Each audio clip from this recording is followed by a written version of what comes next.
Hey guys, how's it going tonight? We are live at the Jam Play Studios here. It is Friday. It is August 5th, right? Isn't it? Yeah, August 5th.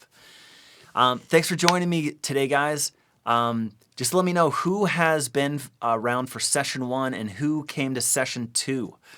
Just go ahead and type in the chat box and let me know who is here, and also just let me know if you're just tuning in, you have not checked out session 1, session 2, and that's okay too. We are doing 9 full sessions throughout the weekend, so this is officially session number 3, and it's been a really fun time so far. We've been working our way through all kinds of single note riffs. And yeah, just going through all kinds of stuff. We've been going into kind of like a Nazareth style track, kind of like a heavy rock kind of thing, a funk track like Bon Jovi, and yeah, just like riffing across multiple strings. We've talked a lot about the right hand technique, and just in case you're just tuning in right now. And no matter what level you're at, it's a great check-in to log into JamPlay. Is that where they get it, Jeff? Is they would log into JamPlay and watch the session 1, session 2? Yeah, log in on JamPlay as a member into the members area, and then it's right there on the front page. Cool. So yeah, if you're just tuning in, check out that session number 1 because I break down the left and right hand technique in a really big way. Talking about how to hold the pick, where to place the hands, how to just fly over the fretboard in a fast, easy way that will just help you out a ton. And so what we're going to do is continue through this 3-step process here. So day 1 is dedicated to all these single note riffs. However, in this lesson, what we will do is we're going to talk about power chords, how to play all kinds of power chords, open string power chords, all the different fingerings for power chords and stuff like that, because day 2 is going to be all about power chords. We're going to be moving those around. We're going to upgrade some of the songs we've already learned. And then day 3 is going to be all about chord strumming and essentially like chord mastery lesson, where we'll be getting into chordal shapes, strum patterns with the right hand, all the secrets to switch chords in time and smoothly. And what I've found with all my years of teaching is once you get this foundation in place, okay, and I'm sure that you would agree with me that that strumming, switching chords, playing power chords and rock and roll techniques and stuff like that, and single note riffs, those are all really important part about guitar playing. So if you take single notes, for instance, like if you listen to the song Black Dog by Led Zeppelin, that's a single note riff. If you listen to a song like Iron Man by Black Sabbath, that's using power chords all over the place. If you listen to a song like Paradise City by Guns N' Roses, that's essentially chord strumming. And there's a great single note riff in that song too. So all of these elements are really important, foundational, kind of fundamental rock guitar techniques. And what the greatest part is that when you learn some of these single note riffs, which we're going to get into more of today, we're going to go over some of the ones that we've already learned. We're going to integrate some new ones. We're going to talk about all the different strategies for the single note riffs. But what's great about these is they end up acting as really amazing finger workouts. Okay, so your fingers just get more nimble, they get faster, they're able to fly across the fretboard easily. And, that will just help you just kind of get past that beginner stage. And start getting you into that intermediate guitar zone where you can start figuring out, okay, which direction with music do I want to go? Do I want to learn blues? Do I want to be able to solo like Steve Vai? Do I want to play metal? Do I want to play acoustic finger picking? But certainly, you got to get these fundamentals down.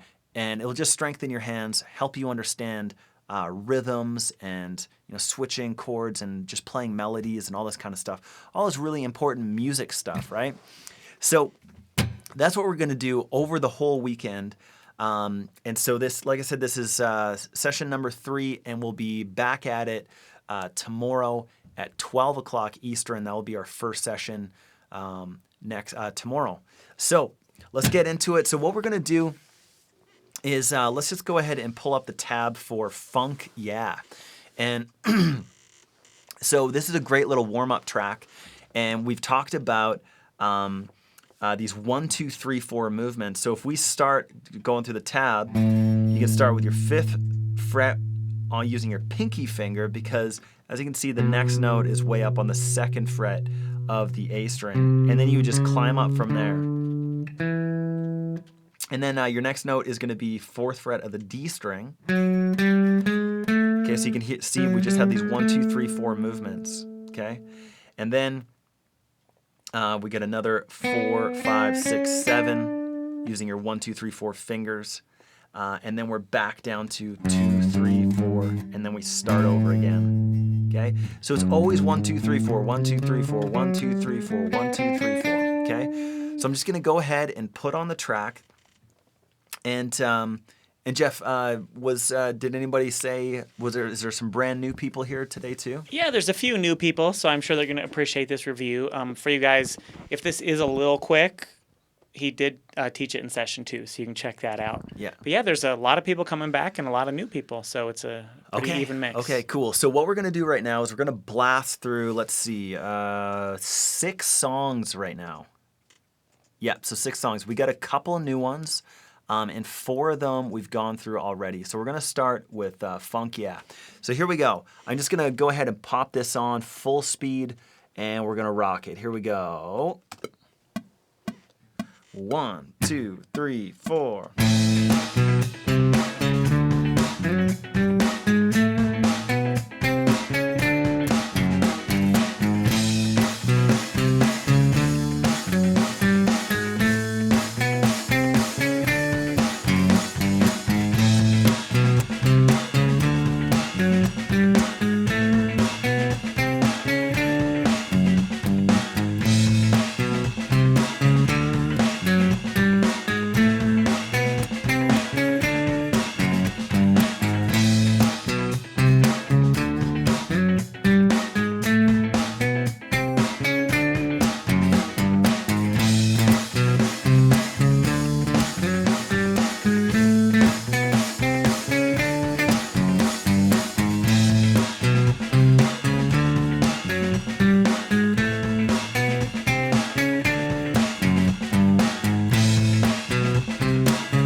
Cool.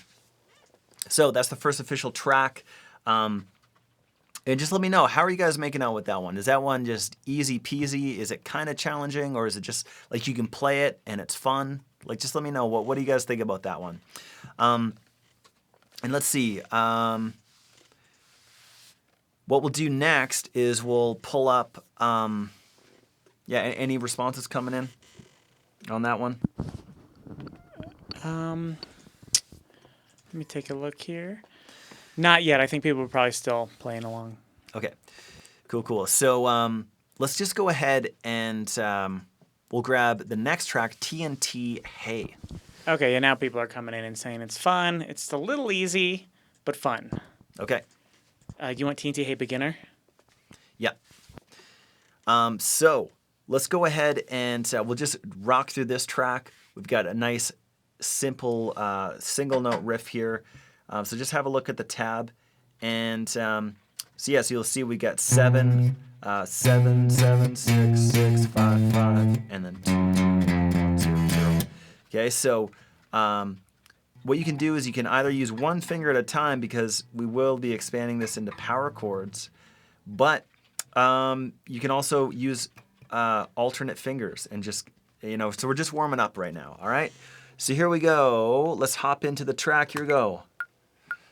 1, 2, 3, go.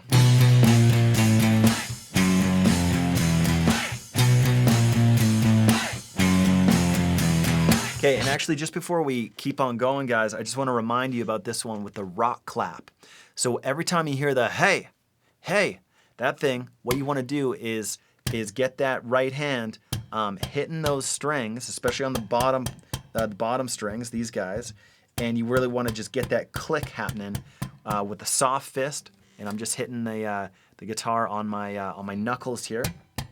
Okay, so every time you hear that hey, so it's like hey. hey. Okay, so that happens at the same time. Okay, so let's get into it. I just want to remind you guys about that. Go, 2, 3, go. Ah, shit. Sorry. 1 second. 1, 2, 3, go.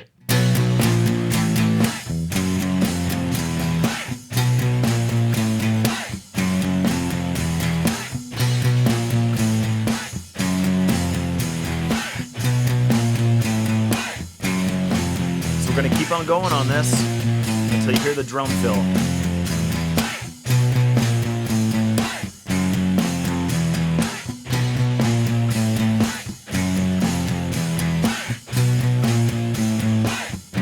Here we go. 5th fret.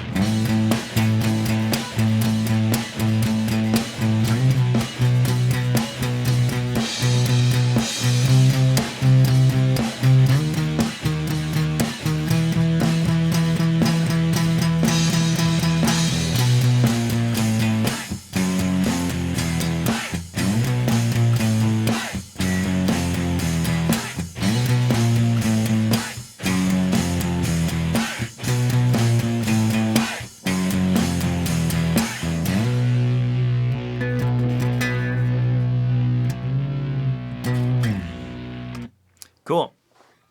So that's a good fun one, and you'll notice that in the essentially the chorus of the song, we're going to be pumping this 5th fret.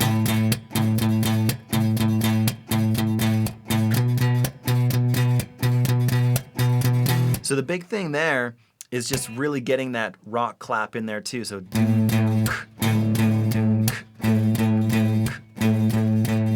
right, so you get that kind of rhythm going on, and last time we had talked about a couple of different things that you could do here. So one of them is that rock clap, you know, getting that going on, and you're essentially emulating the snare drum. But also what you could do is you could do essentially like what you call a chuck. So because it kind of sounds like a chukka, chukka, chukka, chukka. And so what I'm doing there is you can see the big thing is I'm just resting my hand, in this case my one finger, across all 6 strings so that they're all just dead, right? None of them are engaged. And so if you're getting any kind of note sounding, then that's not right. You want to have them all dead, okay? So when you hit the note, then you can actually strum your strings, strum your strings with your pick and just plow through all of those strings with your pick. So something like that would look like this. And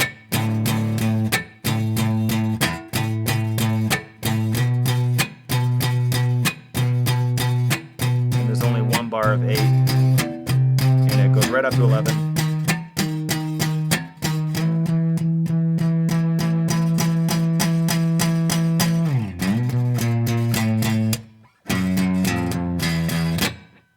Okay, so that's a great technique that you can be getting going on a lot of your playing. You're always trying to look for those spots where you can inject more rhythm, because you as one guitar player, you don't have a drummer sitting behind you. You don't have that snare drum going on. So the more you can inject rhythm into your playing, just the better it's going to sound and the more enjoyable it's going to be for you to listen to it. But also it's going to be more enjoyable for anybody else who listens to you too. Okay, so let's just keep on moving on. Let's hit the Bon Jovi style track. So this was a nice, simple track here, and the big thing with this one is I want you guys to get the finger roll happening. Okay, so those first couple notes. Okay, because you don't want to actually individually hit this note and have to move that finger over. It's just so much easier. And so what you want to do is kind of line it up so that all you have to do is just kind of like make your 3rd finger vertical, and it will already be on the 2nd note. Okay, so this track sounds something like this.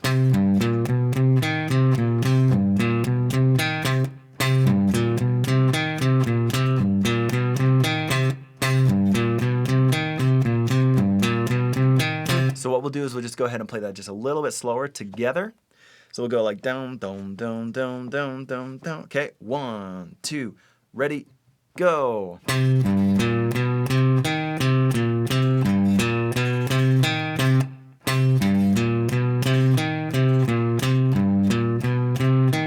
And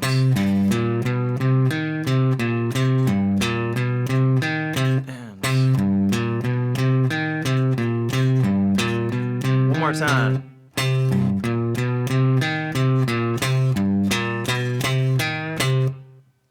Cool. So that's another great track. And so I want to actually ask you guys a question. What is the key to not a key to a song? It sounds like, what's the key of that song? Nope, that's not what I'm asking. What is the big secret to learning a riff? Like, what's kind of the first step to learning a riff? And we talked about this in the last session. Okay, so Jeff will have a look there and let me know if anybody was listening up and perking their ears up to that. And because that brings us into the next track, the Nazareth song, which is a little bit more complex in terms of the rhythmic placement. And yeah, it's not so like straightforward like that last one. So this is another one that goes across multiple strings. And so we're going to get all the way up into the G string on this one. So we're getting up to 4 strings involved. And then the big thing here is... we got someone. Eric Menard says, well, a couple people said things. Eric got it right. He says, understanding it before you pick up the guitar. And Neam says, singing it.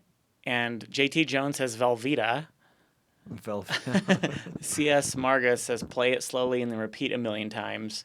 Brian Crowder says, know the melody or sound before you try to play it. Yes. See, that's more in the direction that I want you guys to start thinking about. Whoever said sing it and then know the melody before you start playing it, that's more in the direction of what we want here. Because yeah, guys, like if you want to try to play something on the guitar, if you integrate it into your brain a little bit, then it becomes so much easier to translate to the guitar, because a lot of people, they're like, okay, I want to play this song, but they don't really understand the guitar part that's actually happening, right? And so it can be really confusing. So that's why these single note riffs are really great, because we're essentially playing a melody, right? We're playing something that you can hum along with. So that's what I said in the Nazareth song, or the Nazareth style track, I should say. So so let's pull up that tab. And so what we'll do on this one is, because this one is a little bit more complex in the rhythm, I will go ahead and play it. What I want you guys to do is hum along with it. Okay, so then, and I'll hum along with you. And then when you're ready, then you can hop into it. And probably what we'll do before that is we'll make it a little slower. So I'll play it at full speed here. So.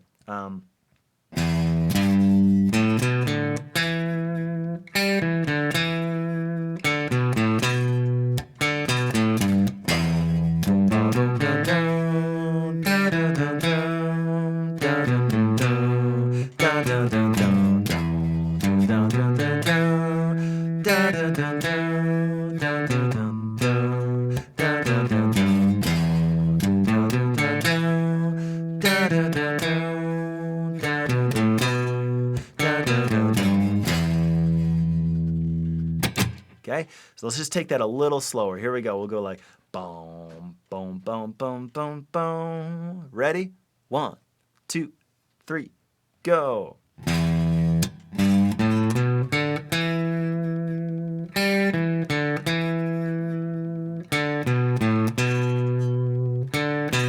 And again.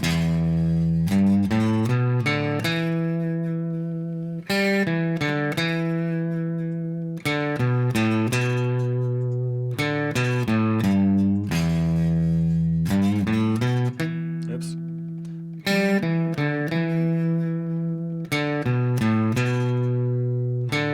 One more time.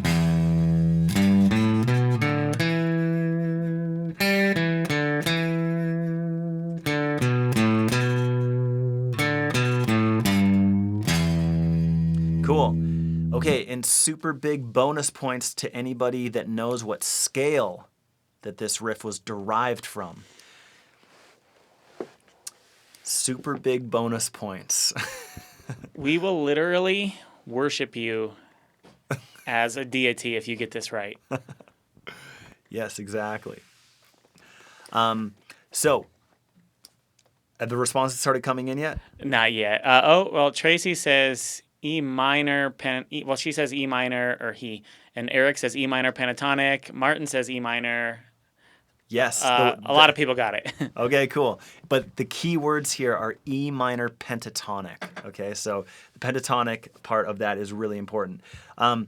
So let's just go over that scale real quick. Last time I mentioned a few songs that were derived from this scale. Voodoo Child by Jimi Hendrix, Are You Gonna Go My Way by Lenny Kravitz, Wish You Were Here by Pink Floyd, Suzy Cube by CCR, right? Those are just all tracks that are taken right out of this scale. So it's really important that we all get this down.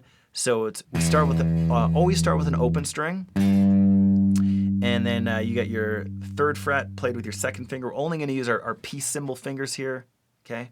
So we got 0, 3, 0, 2, and then we repeat that on the next 3 strings, 0, 2, 0, 2, and then we're back to the first string, 0, 3, 0, 3. And then of course when we get to the top of a scale, we want to go down, so you'd hit the note first, and then then you descend down. So we got 3, 0, 3, 0, 2, 0, 2, 0, 2, 0, and then back to the third fret and back to the 0. So there's your E minor pentatonic scale. And like I said, this riff is derived from it, and so are many others. Okay, so now I guess that covers the ones that we've already done. So let's talk about a couple of new ones. Any Journey fans out there? Let's pull up the Journey track, and guys, make sure to tune in tomorrow as well, because what's going to be really cool about this is we're going to not only do the tracks today, but we're going to actually upgrade them tomorrow with some new skills. Okay, so if this is feeling a little bit easier, then tune in for tomorrow. And you guys that are getting like perfectly challenged by this, then you're in for a real treat tomorrow as well. And for those of you that are just tuning in, maybe you can get caught up on session 1 and session 2 and join us live tomorrow. Okay, so here's what this track sounds like. I'll just go ahead and play along with the track just so you can kind of get a feel for it first, okay? So here I go, full speed. 1, 2, 3, 4.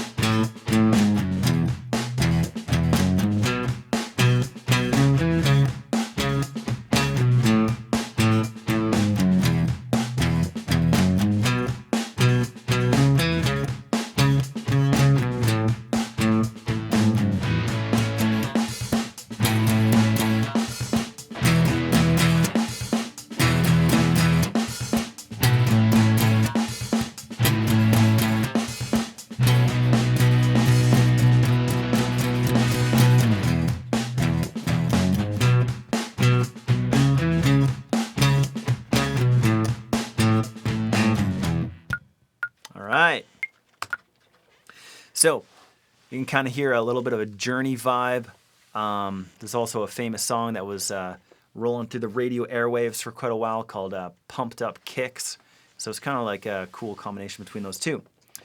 So let's talk about this riff. So again, one of these riffs that we're moving across multiple strings. But the big thing here is that if you just go ahead and play the tab, it'll sound something like this.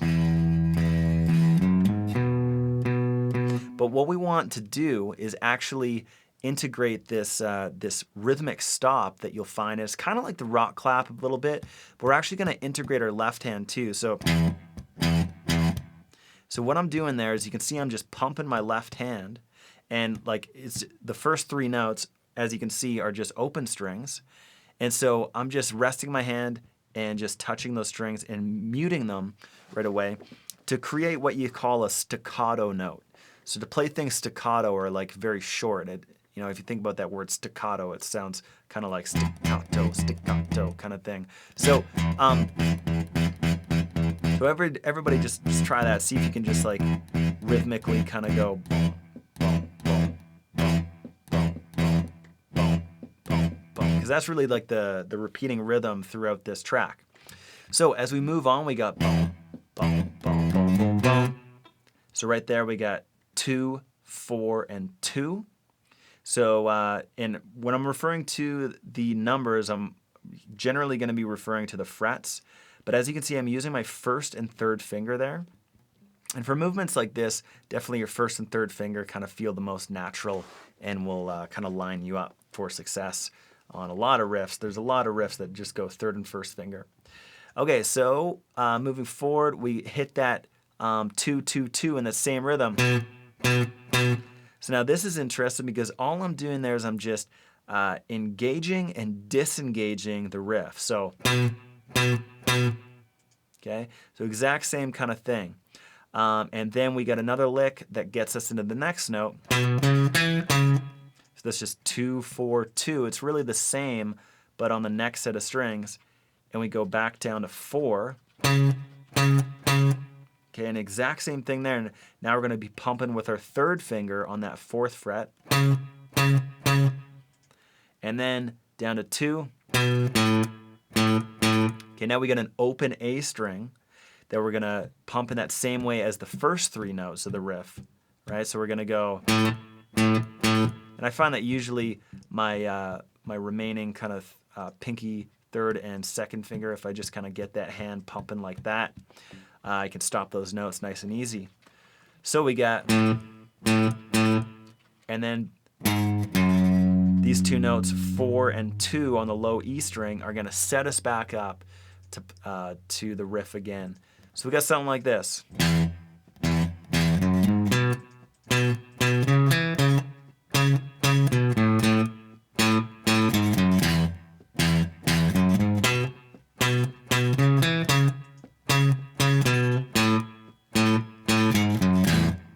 Okay, so what we can do is just take that nice and slow. We'll do a nice slow rhythm here. We'll go boom, boom, boom, boom, boom, boom. Actually, why don't we just go ahead and try it with the track, but we'll just play the track nice and slow. Let's go ahead and do that. So I'm going to slow it down. What does 60 sound like? Here we go. 1, 2, ready, go.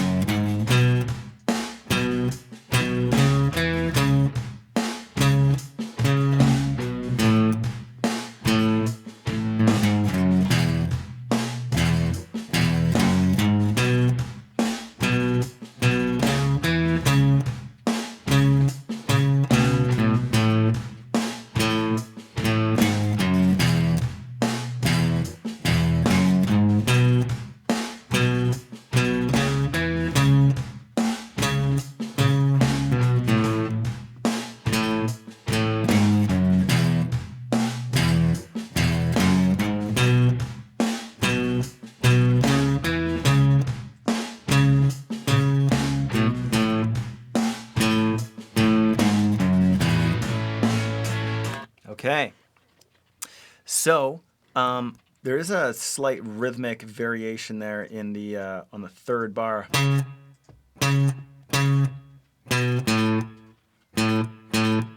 But yeah, I mean, you guys get the idea. It's pretty much the same all the way through. So let's just go ahead and try that one more time. We'll just try it up, sped up a little bit. Here we go. 1,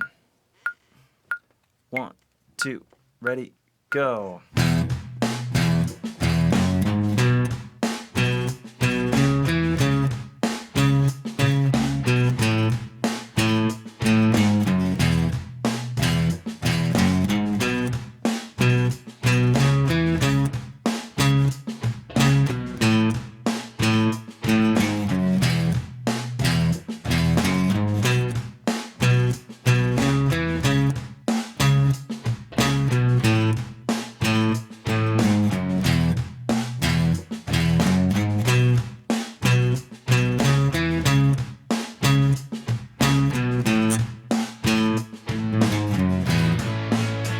Cool. And I'm just going to go ahead and bump it up one more time. Here we go. So this is getting up to 90% of the actual speed. Here we go. 1, 2, ready, go.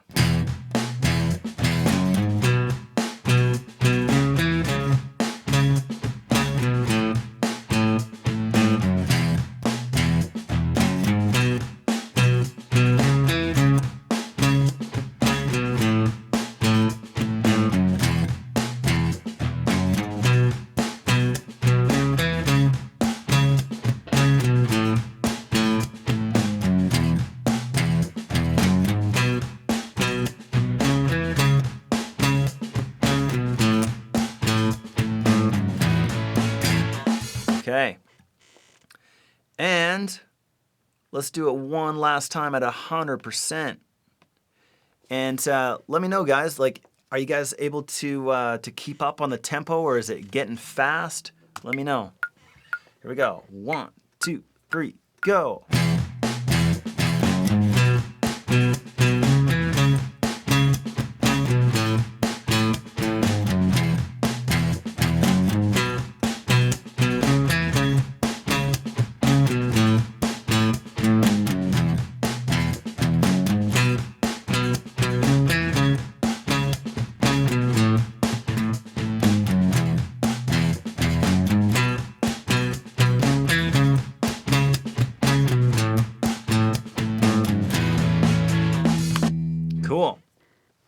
Cool.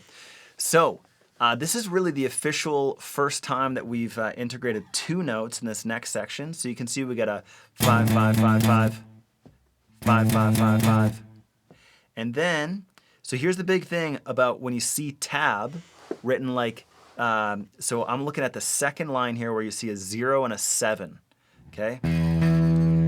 So all up until now, we've always been reading left to right just like a book.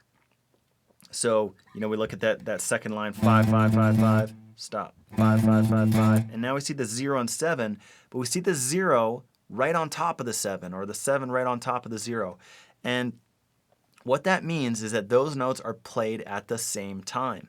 So those are simultaneously played. So what that looks like, to play a simultaneous note, you're going to plow your pick through both strings at the same time, okay?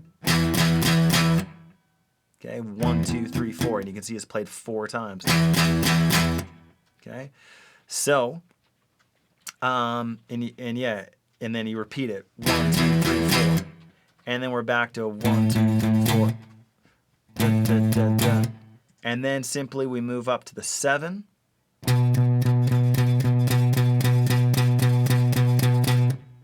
then we're back to the start. Okay, so that's essentially how it goes. So we repeat that first riff. Like a lot of times, there's no real point in tabbing out the riff 4 times if it's just the same thing over and over. So that first line that you see on the tab there is repeated 4 times, and then we move it in the next section, the 5, 5, 5, 5, 5, 5, 5, 5, and then we're going to go through this whole section, and then right at the very end, the 7, 7, 7, 7, 7, 7, 7, 7, da, da, da, da, da. Then we're back to the start.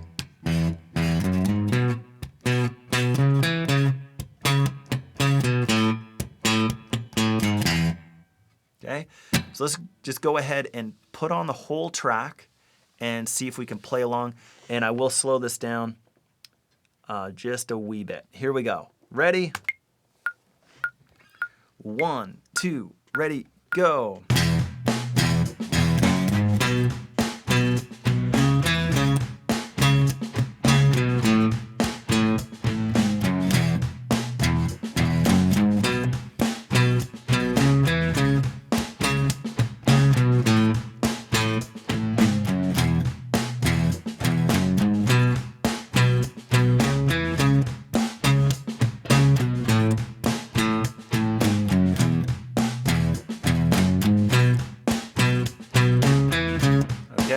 Here we go. So it's the 5, 5, 5, and then 0 and 7. And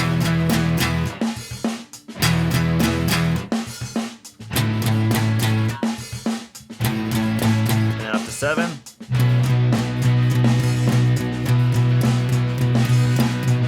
And back to the start.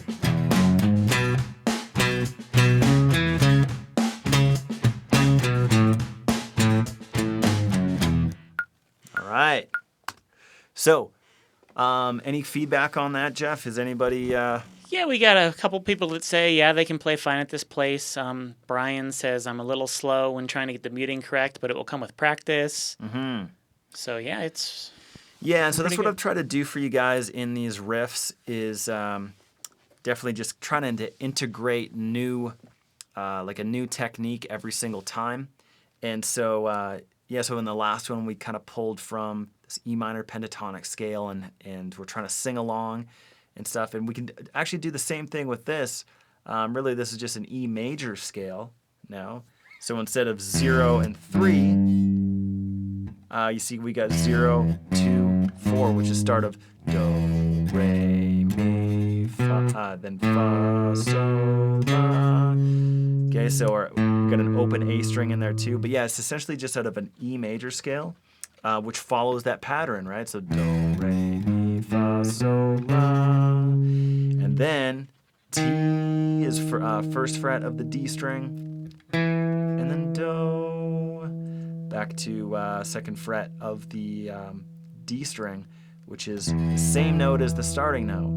So again, the E major scale would look like this: 0, 2, 4, 0, 2, 4, and then 1, 2. And then we can go down that 2, 1, 4, 2, 0, 4, 2, 0. And the big key with the major scale is just really looking for that do, re, mi, fa, sol, la, ti, do, ti, la, sol, fa, mi, re, do.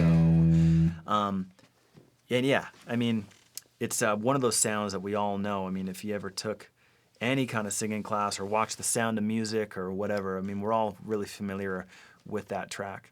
Hey, Will, Martin Guitar 58 was asking, what speed were you playing the track at last time? When we played the full track, that was 86.67%. Okay, you translate that however you will. Yeah, so 86%. So, yeah, so why don't we just, let's see, did I have one more track? Yes, I did. So, yeah, so now you guys do have access to this track on the JamPlay website. So that's cool. So you can go ahead and download that.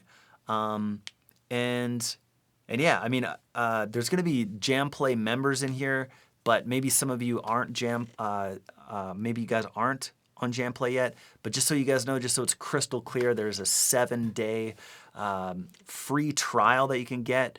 So literally everybody has access to JamPlay for 1 week only, and which gives you access to this live stream that we're doing all weekend in kind of celebration of it, and yeah, and you'll get access to all these tracks, everything inside of JamPlay. And you can also check out some of my other courses, Rock Guitar for Beginners and Classic Rock Guitar. Yeah, kind of all in line with this kind of stuff too. And so there is one more track. So this one is called So Much Rage. Okay, so definitely lifted from kind of a Rage Against the Machine kind of vibe. And we're going to integrate 16th notes in this one, which will require some down and up picking. And just a big reminder, guys, like get that hand planted on that bridge for basically all of these single note riffs, because that's going to give you the stability that you're going to need to navigate through these riffs. So this one's kind of cool. It sounds something like this.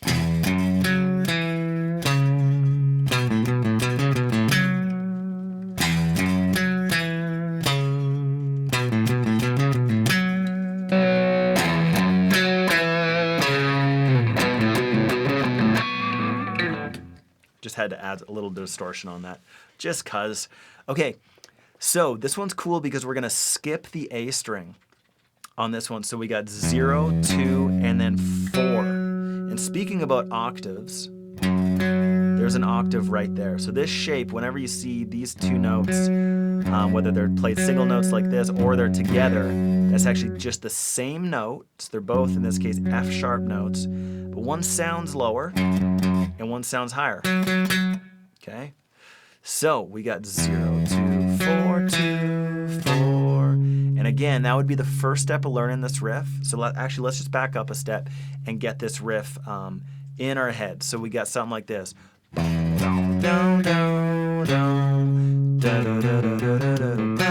Everybody now.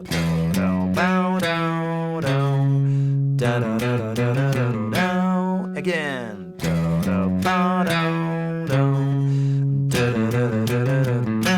One more time.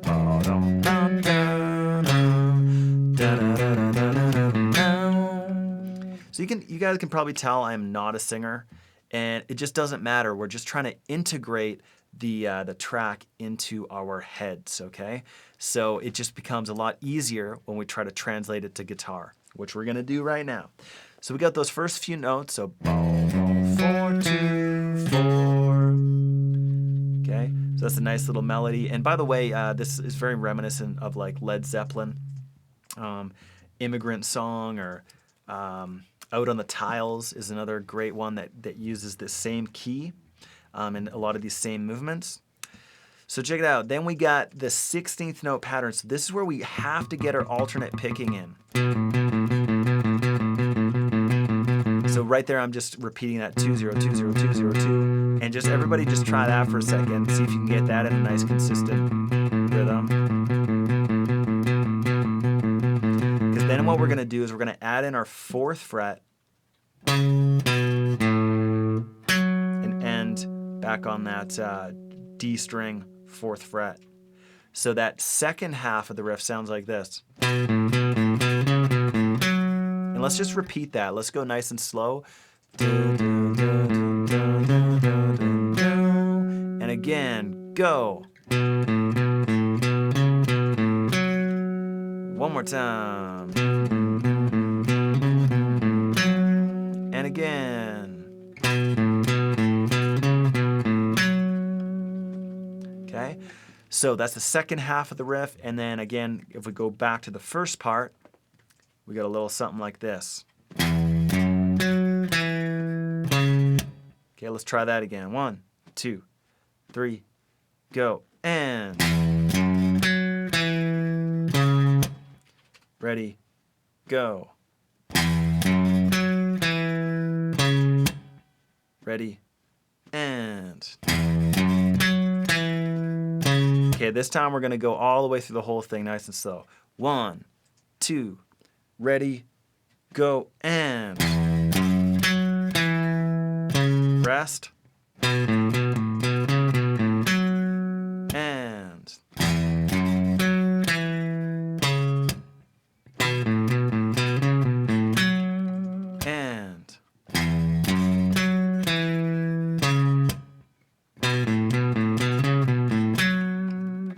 go.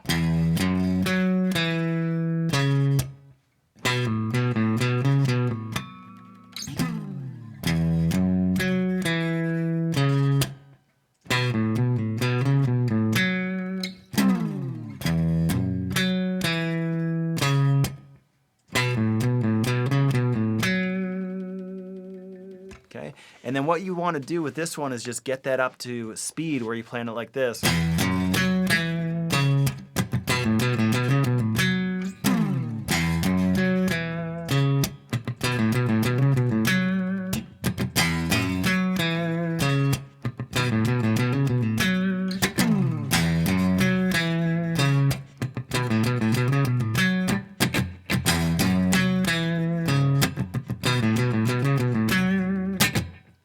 So hopefully that will be a good riff for you guys to get stuck in your head this night, tonight.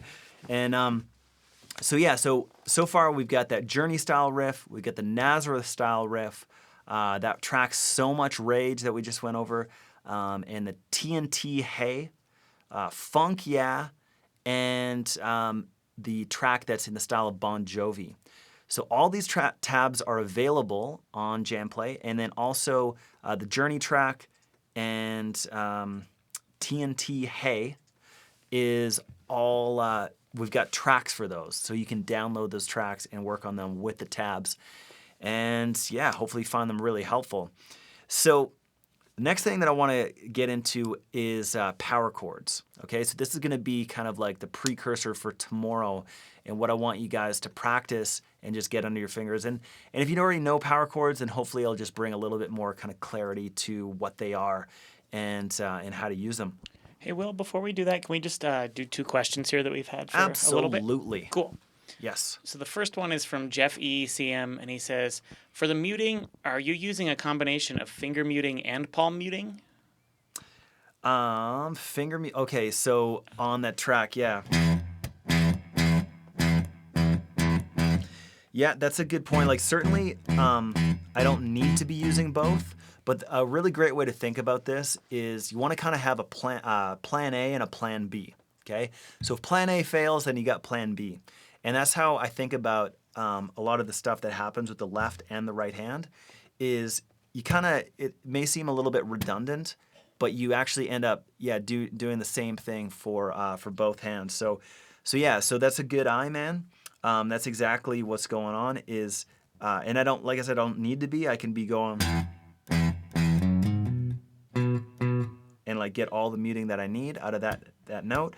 But I guess it's probably just because our brains are wired in a way where we've got the same things. Like it's easier to do the same thing on each side of your body than it is to kind of do something different. It's like the whole pat your head, rub your stomach, or whatever kind of thing.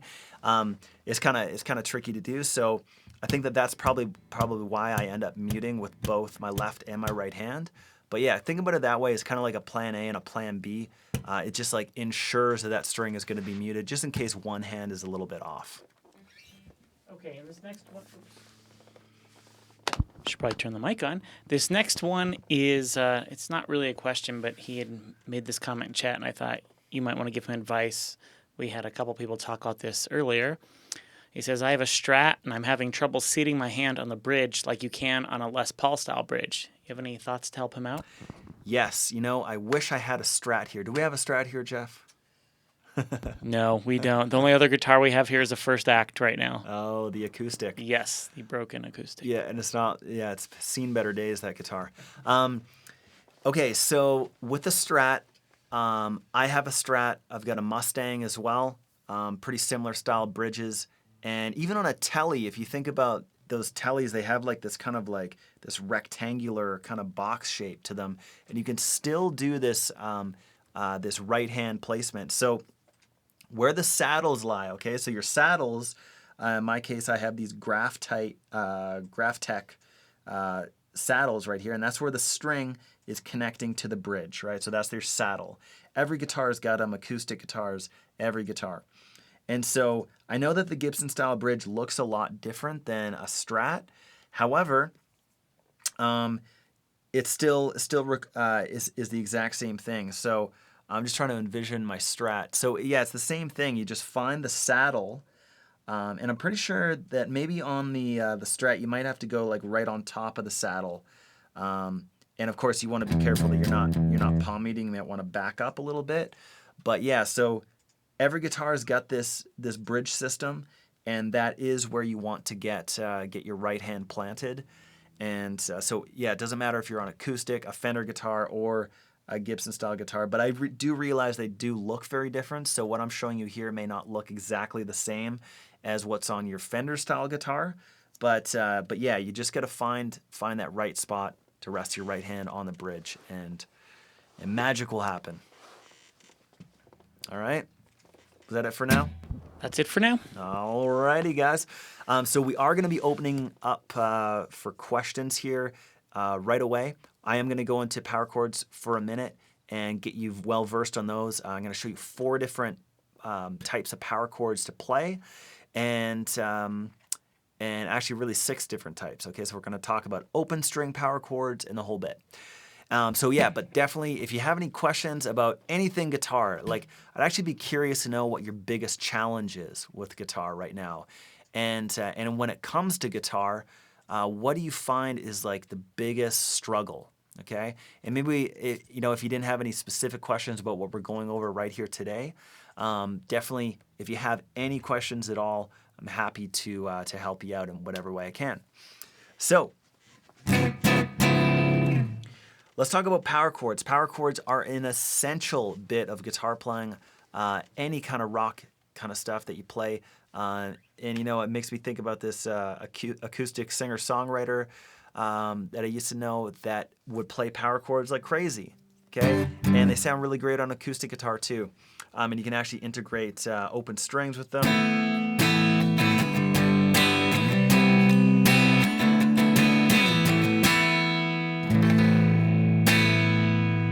Okay, so what is a power chord? Well, we talked about that major scale a few minutes ago, how it was like do, re, mi, sol, la, ti, do. Okay? So what happens is if we take the first note of that scale and the fifth note of that scale, we end up with what you call a power chord. So if we go ahead and go up to the 5th fret, here's a basic fingering for a major scale. You can actually start with your 2nd finger. So here we're changing where our root note is. So we're going to play do as right here, like do, do, do, do. So do, re. Next note is your pinky finger, 7th fret. And then we move to the A string, 4th fret. And then 5th fret, 2nd finger, 7th fret, pinky finger. And then 4th fret of the D string, 6th fret of the D string, and then we're finished on our octave. Okay? So again, nice and slow. Do, re, mi, fa, sol, la, ti, do. Okay, so you can tell I'm not a singer, but it doesn't matter because we just want to get this stuff kind of integrated in our bones a little bit. So as long as you find that tone,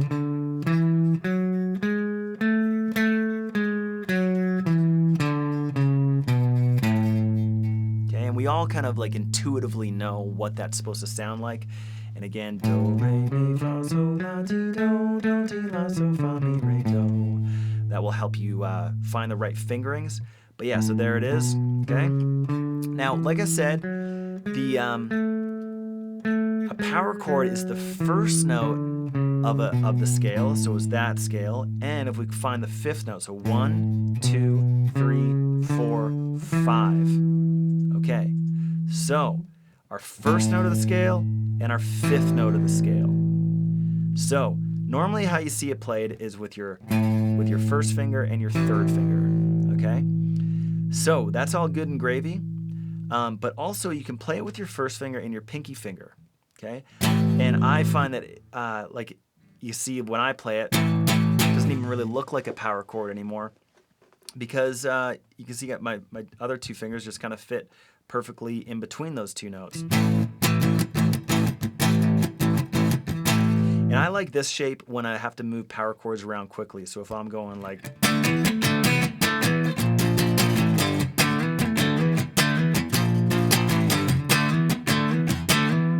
something like that, I find that this particular fingering with my 1st finger and my pinky to be the best. Okay. However, we can actually make the power chord sound a little bit thicker. But yeah, so just so you guys know, so there's your 1st note and the 5th note of the major scale. You can play it with your 1st and your 3rd finger, or you can play it with your 1st finger and your 4th finger. Okay? Both are right. It just really depends on the application. So like I was just about to say, we can actually make these chords sound even more powerful. Okay, and what we can do is we can add the root note of the scale, the 5th note of the scale, and the 8th note of the scale. Okay, so let's just go back to our major scale and find the 8th note of the scale. 1, 2, 3, 4, 5, 6, 7, 8. So actually, if you look at that note, it's the 8th note of the scale, and it's called an octave. Okay, so that's the octave of the scale. And when you think about octave, look at the first 3 letters of octave. It's O-C-T, which, so oct. So it makes me think of an octagon, an 8-shaped figure, right? An octopus. An octopus has 8 tentacles, right? And so an octave is the 8th note of a major scale. So 1, 2, 3, 4, 5, 6, 7, 8. So now what we can do is we can combine the 1st note of the scale, the 5th note of the scale, and the 8th note of the scale. And what's important to notice here is that my 1st note is the same note as the 8th note. So that's exactly what an octave is. It's the note, they're the same note, but one sounds higher and one sounds lower, okay? But technically they are absolutely the same note. So there is a full-fledged power chord. So it's just a very subtle difference. We can change this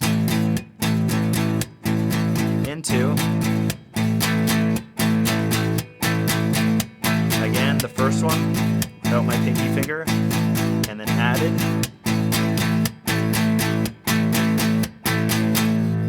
just subtly, just a little bit more powerful, okay?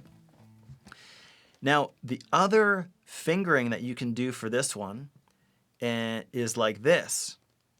So where you actually bar your third finger. So what a bar is when you, and it's actually spelled B-A-R-R-E. I'm not sure really where the spelling comes from that, but I always kind of think about it like a bar, like making your finger into a bar that covers more than one string.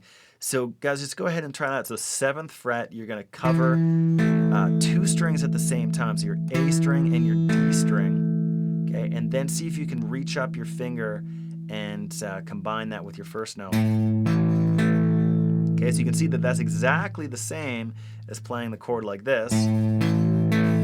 Now, I personally never play my power chords like this. I maybe do by accident sometimes, but I just find it's a little too easy to hit the next note.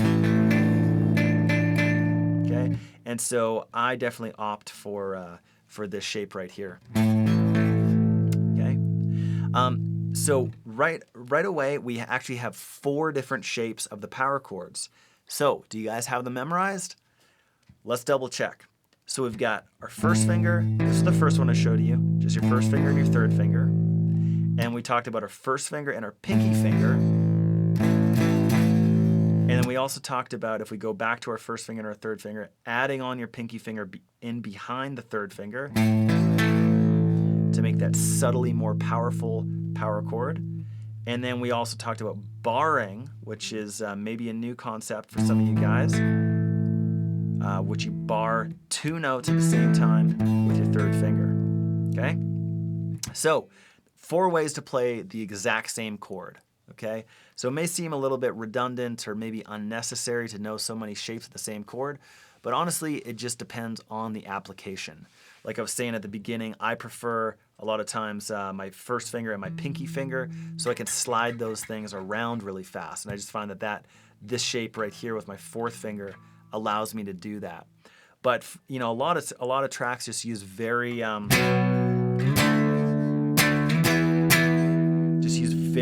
slow motion, so you may as well go for the extra note because it will make the chord sound a little bit more powerful. And just a quick tip that a lot of times my students that I'm teaching like in person or whatever, they find that if you put your third finger down first and then stretch your first finger down, that can be actually an easier way to get a power chord in place and get it happening. Okay, so let's just go ahead and take this power chord, this very first one. I'm going to show you 2 more really quick shapes, but it's actually shapes that you already know, but we're going to talk about open string power chords. So let's just go ahead and play this, play it down a fret, play it down a fret, play it down a fret, keep it going. Okay, so now have you reached a dead end, or can you actually move it down 1 more? You can. It's just this finger isn't actually doing anything anymore, right? But you can see it's actually really the same interval or like the same relationship. So if we look at this, like power chords are always the same, right? We got 2 frets up and 1 string over, okay? So that's always, like that relationship is always steady. So if we go here, well, we got our first finger here, 2 frets up and 1 string over. Okay, well, it actually is the same, isn't it? So this is very much a power chord right here, but you'll never see it played like this because it's kind of weird and awkward. So what you'd do is you'd replace where your third finger is and put your first finger there. Okay? And that's like basically the first chord of TNT from AC/DC. And many AC/DC songs and many rock songs will use this chord right here. Okay? So, and then also, if we go back down to this concept of sliding this power chord down, we can also add on the octave. Okay? So what that means, and you know how I was saying a minute ago, I don't really ever play this one where I bar my fingers, right? And you can do that too, right? But in this case, I almost always bar this. Okay, so I'm going to bar it with my first finger. So I'm actually going to play 3 notes here. Okay, you put a little distortion on there. It's already starting to sound like rock and roll, right? So, and then you can actually move this around. You can actually just move it down a set of strings. So then you're playing the A string and the second fret of both the D string and the G string. Okay, and again, I'll put a little distortion. Now back to the first one.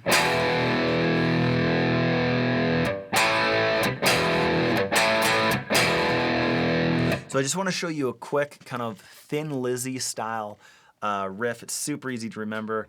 We don't even have a tab for it. It's so easy. So it just sounds like this.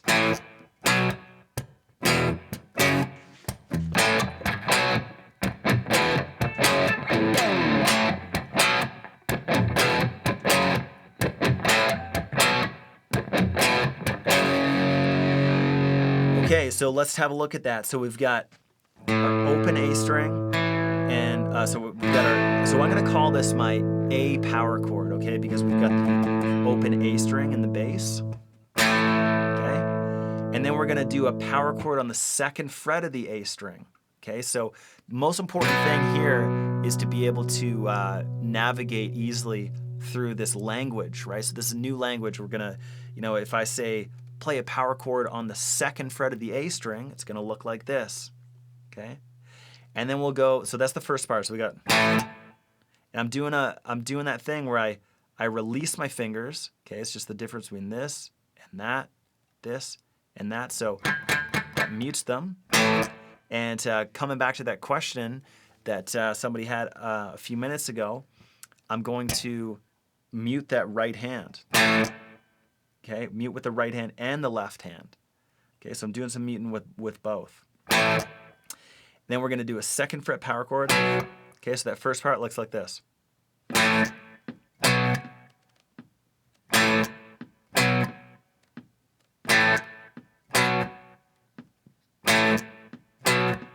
Okay, and then we're going to do the exact same thing on the next set of strings. We're going to do an E power chord because our low E string is in the bass now.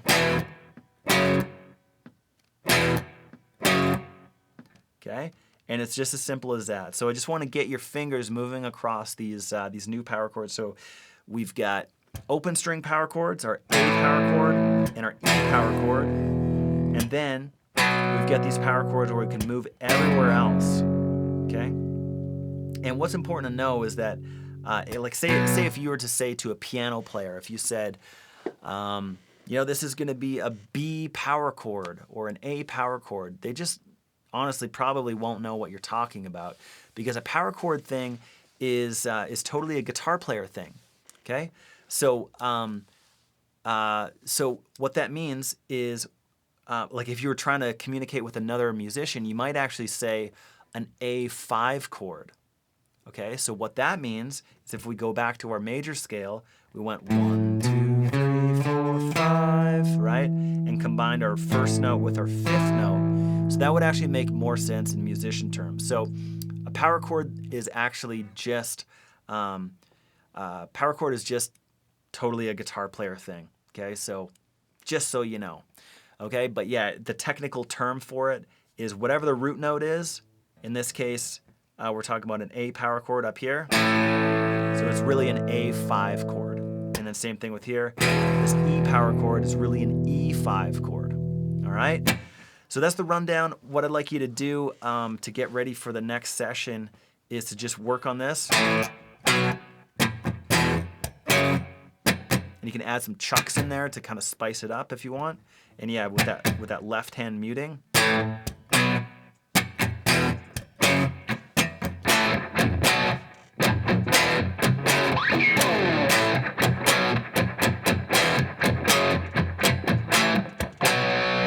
And just try out all these different power chord shapes. That's really the other big thing. So you can see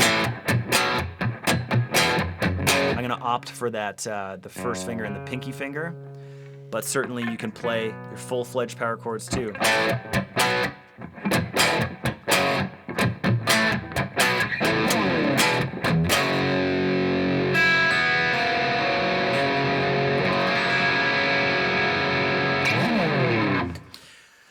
Okay, so that's pretty much it for this lesson, guys. So I'm really open to your questions and comments. And a minute ago I said, what is your biggest challenge with guitar? And definitely feel free to ask me any specifics about anything that we went over in really the last 3 lessons.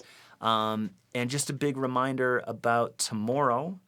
It's going to be 12 Eastern is the first session of Saturday. So I'm just trying to remember that for myself because I'm like, if I make the first one, then I'll find out when the second one is. So I'm going to be there for that one.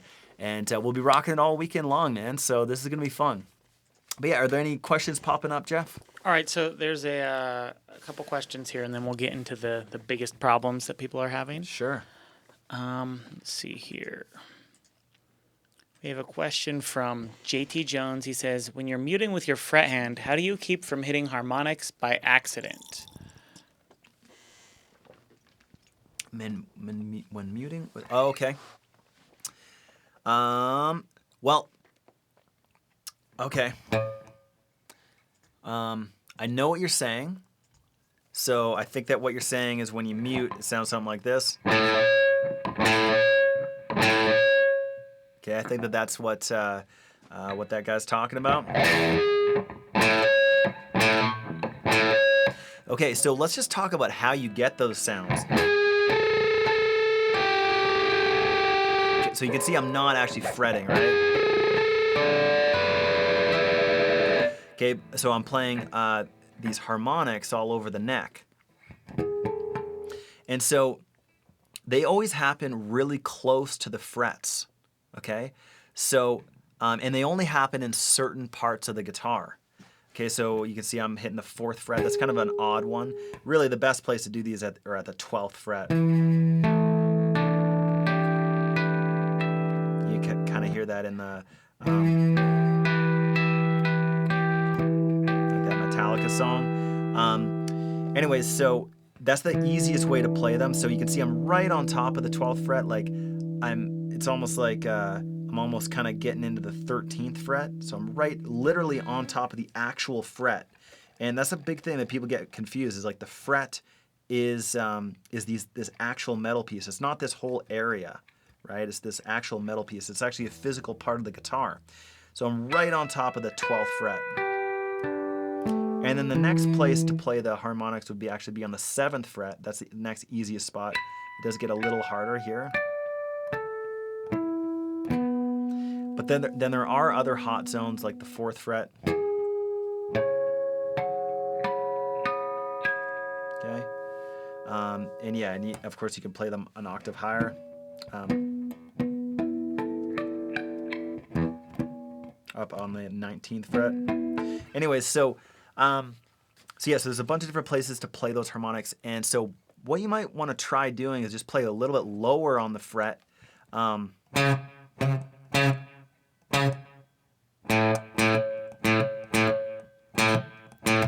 And that's a really good question. And I think that probably another thing that you got to do is think about how hard you're playing. It sounds like you're doing it soft, which is good because a lot of people they have the tendency of going and like squeezing the heck out of the neck. So it sounds like you're not having that problem. It sounds like maybe you're just doing a little bit too light of a touch. Also, if you get other fingers engaged, so it's a lot easier to do this, but if I get other fingers behind it, right, I'm able to stop that string from vibrating and giving us an unnecessary harmonic there. So yeah, let me know if that answers your question, but yeah, that's a good point. Okay, Fresh Picked Music says, would you use alternate picking on the slower parts of riffs instead of all downstrokes? This is a really good question too. And so yeah, so one big thing, it's so easy to get confused because we talked about alternate picking, and anytime you learn a scale, like any kind of teacher is going to be like alternate picking, play alternate picking, or use alternate picking. And there's nothing wrong with that. And but yeah, the tendency with rock riffs is to always do downstrokes, okay? And I've always found this such a hard thing to try to teach because it's like, well, where do you play the downstrokes and where do you play the upstrokes? Really, like that's the kind of big thing. But oftentimes with riffs, it's almost never that you do a steady alternate picking motion. It's almost like always like you do a couple downstrokes and there might be some alternate picking in it, like some down up, and then a couple more downstrokes. But I would say that generally there's more downstrokes than there is upstrokes, especially in rock and stuff like that. But yeah, at the end of the day, you just have to figure out what is right for you and what gives you the sound, what gives you the right sound. And almost always riffs are going to use some sort of combination of downs and upstrokes. However, it may not be a consistent alternate motion where it's just steady down, up, down, up, down, up. However, on super fast parts of riffs like that Rage Against the Machine riff where we went, right, that fast thing, then certainly you're going to use a straight down, up pattern. Because that's what the rhythm is calling for. It's a very, like if you're just to clap out the rhythm, it's just, right? So it's very steady. Therefore, you would just use a straight down, up, down, up, down, up, down, down, up. Okay? So hopefully that answers your question. All right, we have I can't remember. I think this was about the last riff you were playing with Thin Lizzy, and he was saying, how do you do the slide on the fret? It sounds great. That's cool. Yeah. And that's something that you can integrate, like speaking about that rage song.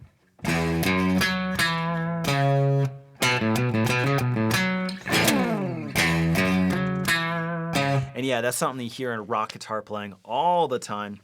So honestly, there's really no kind of mystery or magic behind it. I mean, a lot of people are always trying to like find the right fret to start from, but honestly, I just just grab a couple of strings and kind of randomly in this kind of zone of the neck, roughly about the 12th fret, okay, maybe the 14th fret, and so the big thing there is third finger focused in on the low strings, okay, because if I try that on the top strings, it just doesn't really have the same sound, right? So something like, and it becomes a very natural thing. So it's actually easier for me if I play the riff. So here we go.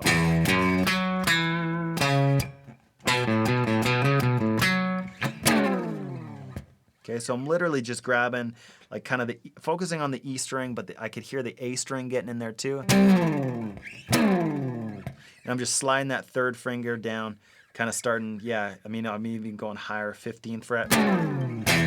And then we just did it in the Thin Lizzy style riff too. Okay, and I also did a quick little open and then the slide, right? So open.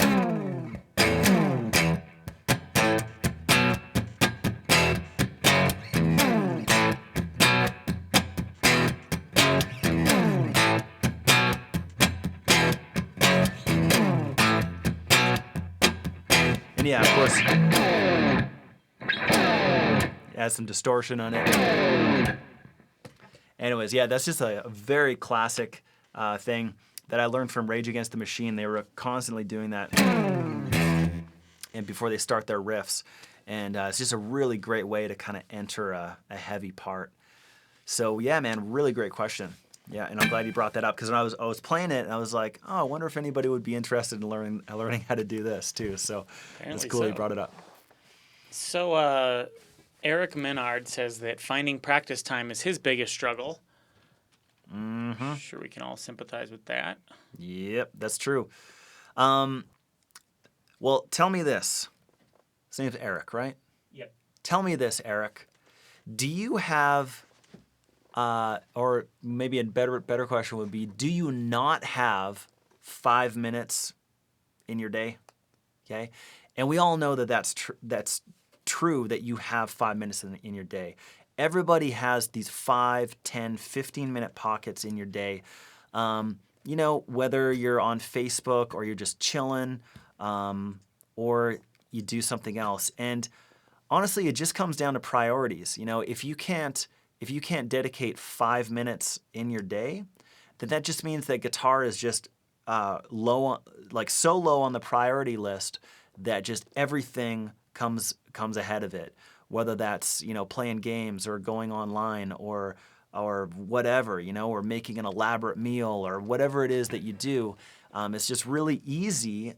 And that's the challenge with guitar. It's so easy because we don't need this guitar thing to like live life or or whatever. We just do it for enjoyment. So you don't really need to do it, right? So a lot of people, they just opt out and they're just like, oh, didn't practice today. Oh, didn't practice today either. But that's the thing, is just honestly, if you can find 5 minutes in your day to sit down, set a timer, and because you'd be surprised what you can get done in 5 minutes. And this is really a really powerful thing, is just setting that timer and just rocking out for 5 minutes, whether that's on a problem area or you just play whatever you want for 5 minutes, or maybe you practice a scale for 5 minutes or whatever the case. Just find those times in your day and the key words here. Okay, the key words are this: I'm only gonna play my guitar for just 5 minutes. That's fine if you got to stop at the end of 5 minutes and go on to something else, or you just don't really feel like playing anymore. That's fine. You shouldn't feel guilty. At least you got that 5 minutes in. You times that by 5, and you're practicing half an hour a week. Which isn't a ton, but that's still better than nothing, right? And speaking about Rage Against the Machine, and I think I've already kind of told you guys that that Tom Morello from that band really influenced me as a teenager and growing up and getting into rock guitar.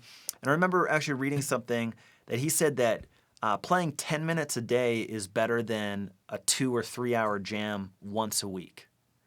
And I think that there's some truth to that. It's just like getting the consistency. So, I mean, we're all lying to ourselves if we can't find 5 minutes in our day, all right? So just check into your priorities. Like, what are your priorities? And, and hopefully guitar will slowly make it higher up on the ladder, and you'll really enjoy playing for longer than 5 minutes. But yeah, try that timer thing.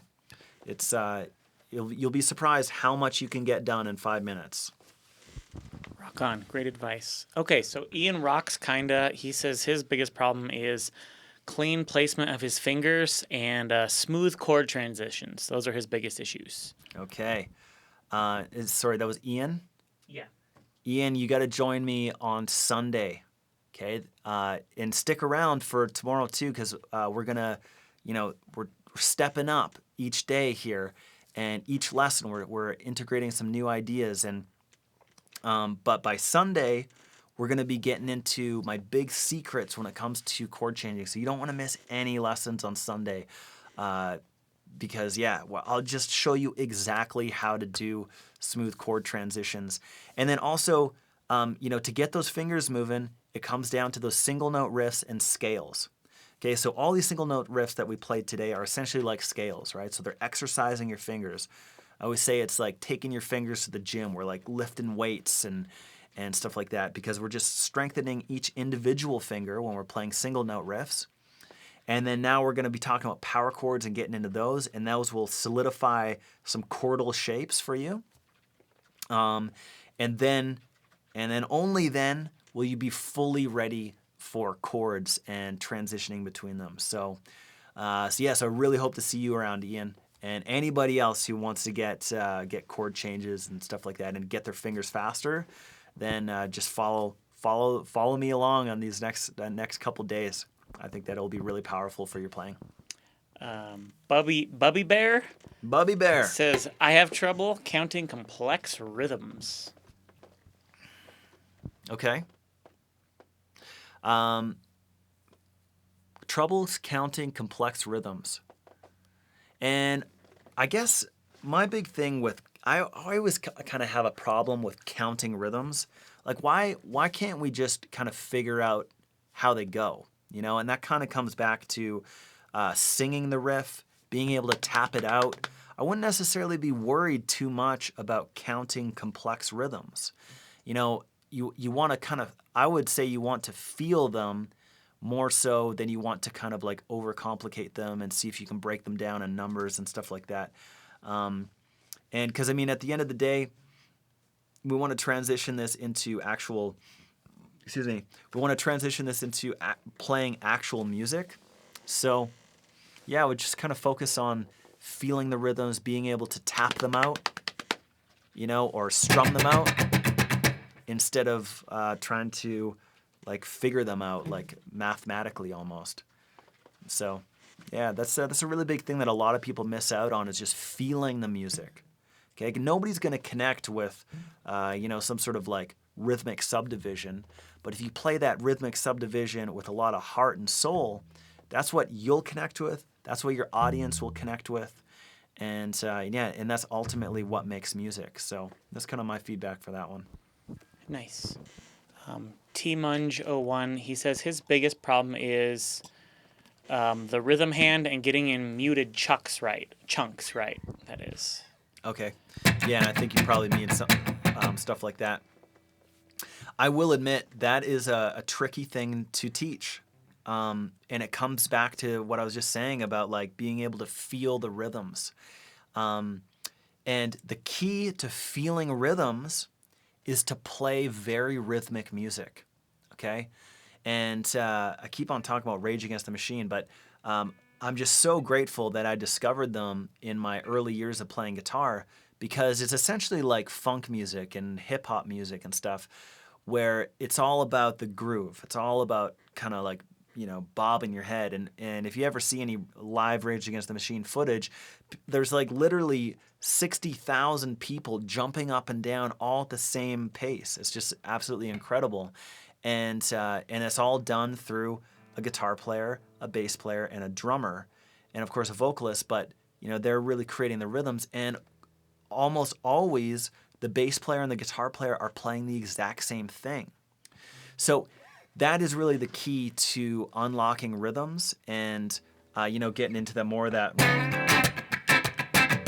or any kind of like.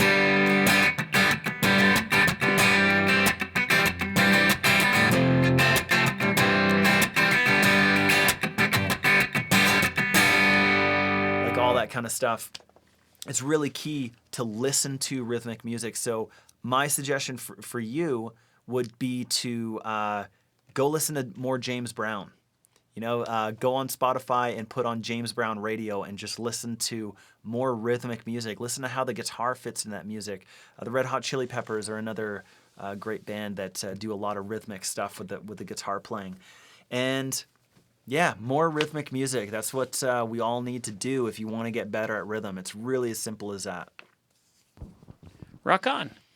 Craig MR76 says his biggest issue is getting overwhelmed with what to learn or focus on next. Yeah.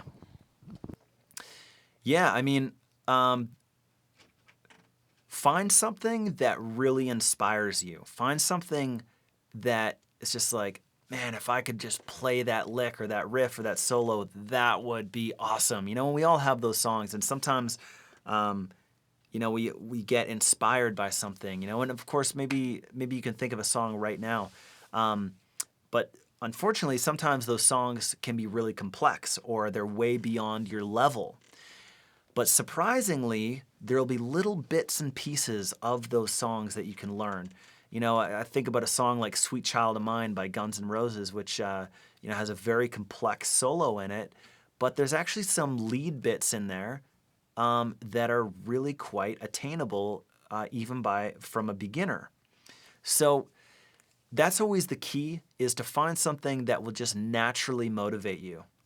Try to find those tracks and those riffs and those songs and solos that you just feel naturally inspired and naturally motivated by, because that's the kind of stuff that will allow you to sit down and just spend hours on the guitar. And you're like, holy smokes, like hours have passed, and you don't have to worry about the 5-minute factor at that point because you're just so driven to learn, your favorite song or your favorite lick or solo or riff. So does that kind of answer the question? Yeah, I can even forget what the question was now. He was talking about getting kind of overwhelmed, learning what to figuring out what to learn next. Yeah, and I guess that was the other thing that I was going to add to that was like, find those bite-sized chunks, and then also play stuff that's attainable. Usually you can listen to something or watch something and be like, that looks pretty easy.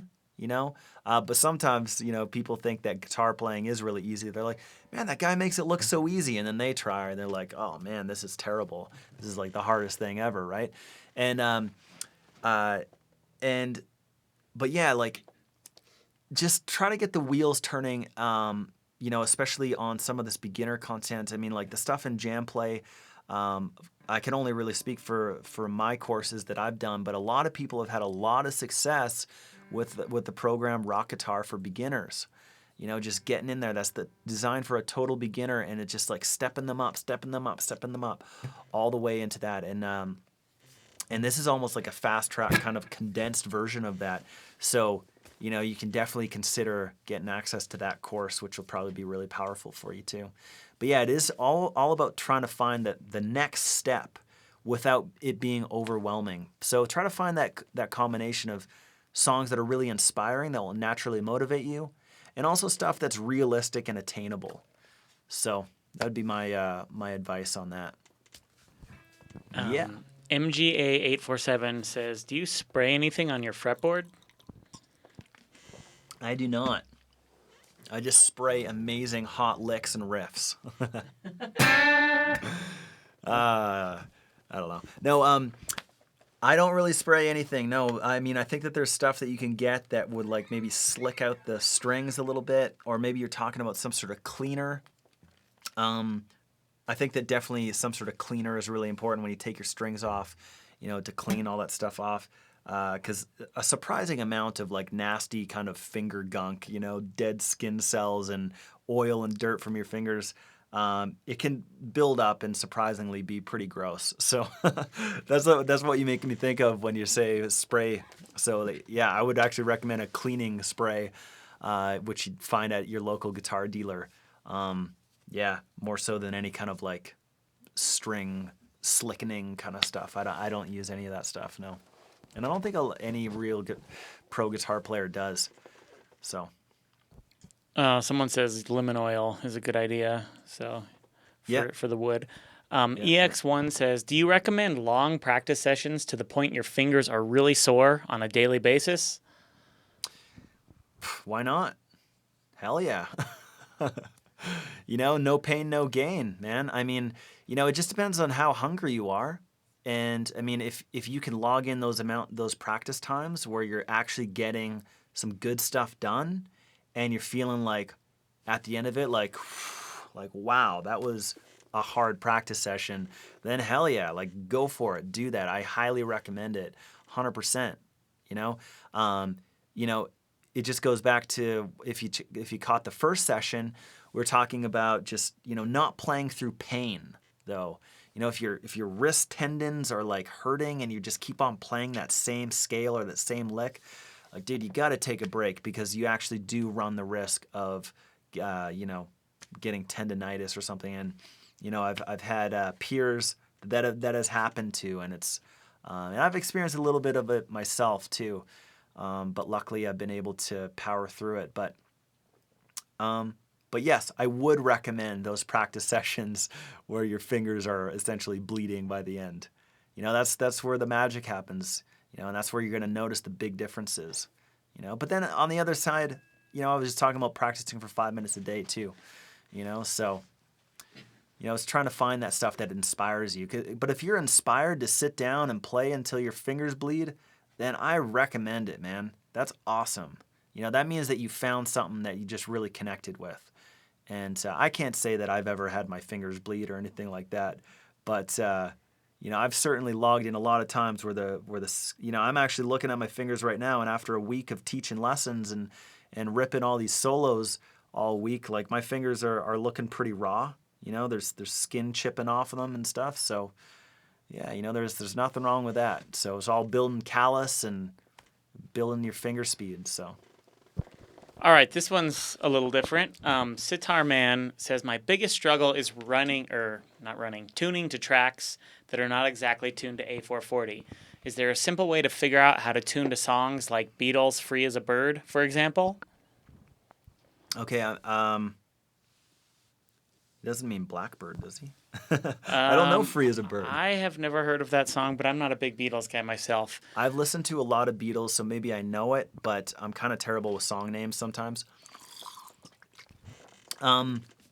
Yeah, tuning is a big thing. I mean, of course, we have our standard guitar tuning, but if you take a band like a guitar player like Stevie Ray Vaughan or Slash, those guys almost always play in E flat, and sometimes they even drop down their low string to a C sharp, and some stuff like that. So, what I found to be very helpful with that is I mentioned this program before, but it's called the Amazing Slowdowner. And you can get it at Roni Music, RONIMUSIC.com. And it's just like a $60 program or something. But you can actually change the pitch of recording. So you drop in a track, and you can actually pitch shift it so you don't have to tune your guitar. You make the track tune to you. Okay?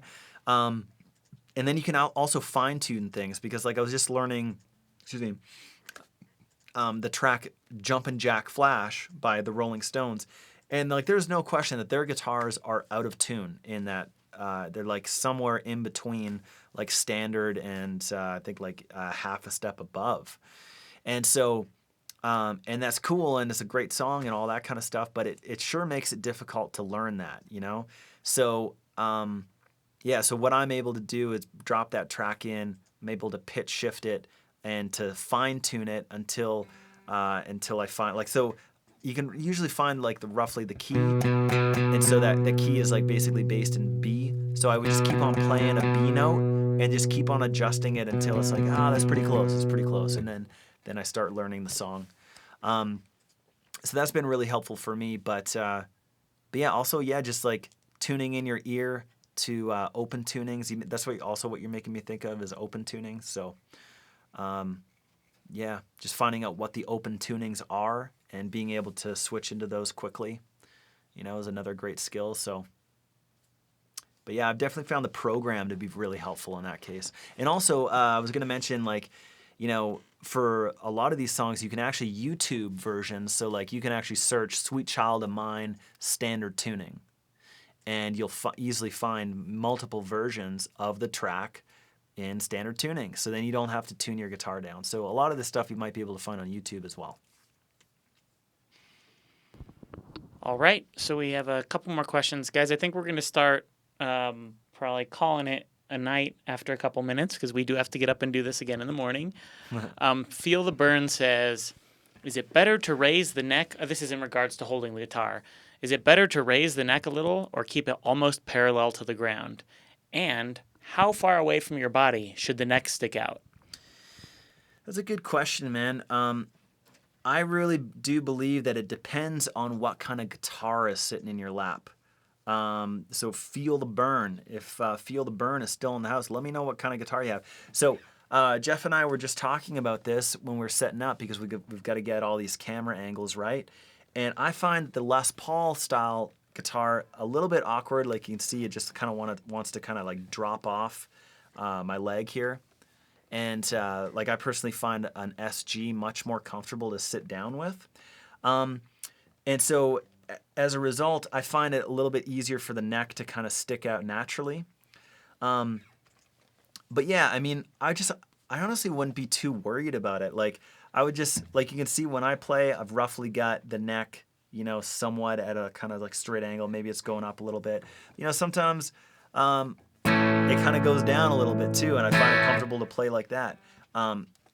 Again, it comes back to that stabilization point on the back of the guitar here, and where that arm lies, because that will really affect it, right? Whether it's up or just where you end up resting that arm on, because that's on a Les Paul anyways. That's what's going to stop it from rolling back, and then to get it to stay on my lap, then as you can see, the neck's pointing way far down. So, yeah, honestly, I just wouldn't worry about it too much. Just find out what's comfortable, what's allowing you to play what you're trying to play, and ultimately that will tell you how you're supposed to hold your guitar. But yeah, I mean, roughly, yeah, it's like, the neck's pretty straight. It's, maybe pointed out away from your body a little bit, resting against, in the body, the guitar is resting against your tummy, so. All right. What's next? This is a quick one.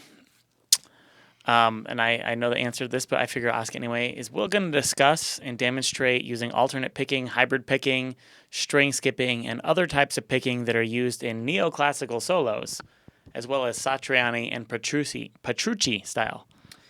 Yeah, so definitely like you're referring to some pretty advanced styles, neoclassical and Satriani and Petrucci and stuff. So, yeah, I mean, we have gone over some of these things. So we've talked about alternate picking quite a bit. So definitely check out session number 1. We talk about just all that right hand technique and alternate picking. We went through some riffs today where we talked a lot about alternate picking. We did string skipping, like that riff. We actually skipped the A string. All right, so we skipped the A string. So definitely there's some stuff like that going on in the stuff already. Hybrid picking, probably won't get into that too much. I did mention it, I think, in the session 2. But yeah, that's basically just for anybody who's curious what hybrid picking is. Like a hybrid is when you combine two things. And so what we're combining is picking with a pick and picking with a finger. Okay? So that's essentially what hybrid picking is. So if you grab a chord, for instance, that would look something like this. So you can see my pick, but I can go.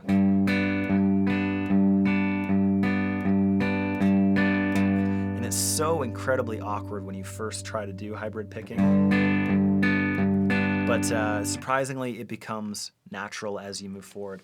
So no, I will not really be going into neoclassical styles.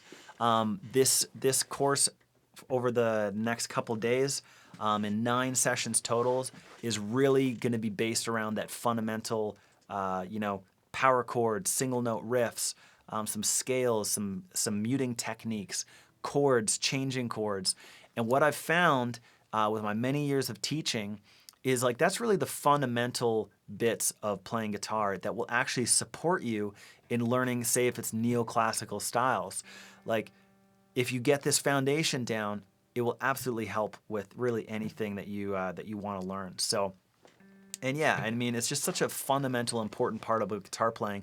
And many people will go out and they start learning solos before they even really have any kind of rhythm down. And I just feel like that's really backwards. And you want to get some basic rhythm chops down, which you can get by the end of this weekend, as long as you're sticking around. So, all right. It looks like that's it for tonight. Holy smokes.